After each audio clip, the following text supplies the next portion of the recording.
We could have built the future together. I don't think so.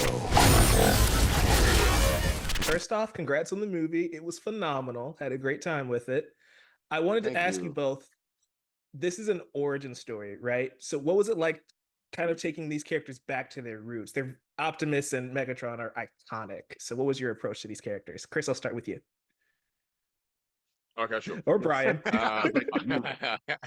Well, that's what really attracted me to want to be a part of this film. Was we've only ever known them as mortal enemies, and to be able to go back and see them as friends, as brothers, as the best of mates, and then to have that the tragedy of that departure and friendship unfold was a lot of fun, and you get to see the human version of these robots, you know, which I don't think we've sort of seen to this extent before, and to see that they have a sense of humor. There's a recklessness and a cheekiness, and a spontaneity and a sense of joy and fun, adventure, so on within both of them before it all goes tragically wrong.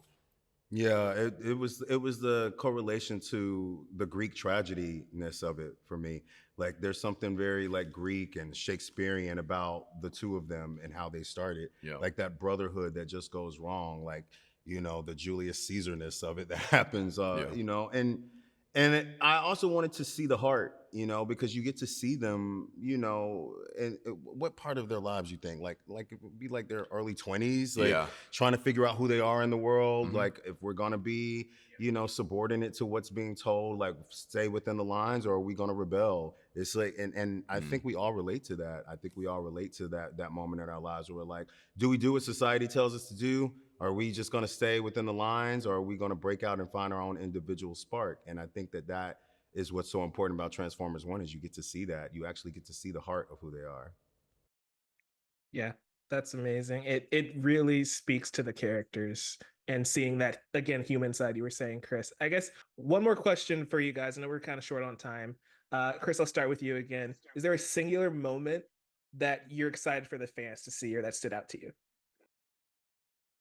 Well, I think without any spoilers, people are aware of where these characters end up.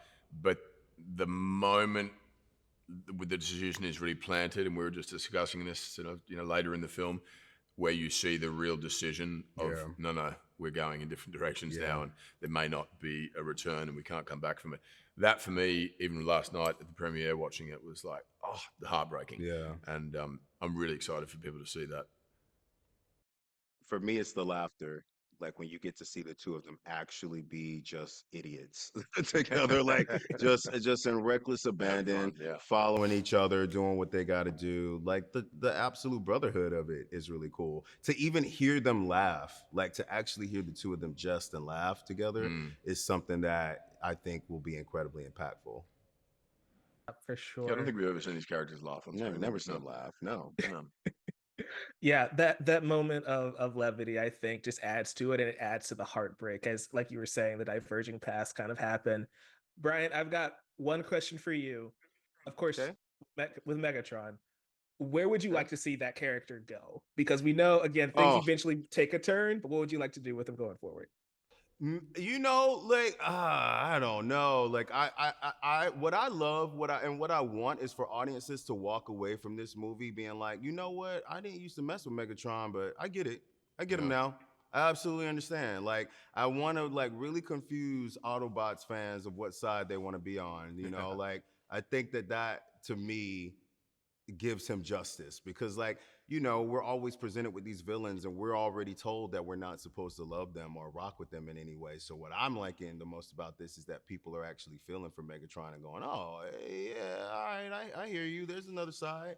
So that to me is the most important. You know, I love that. I love that people want to know more. So Thank you both so much for your time. Take care.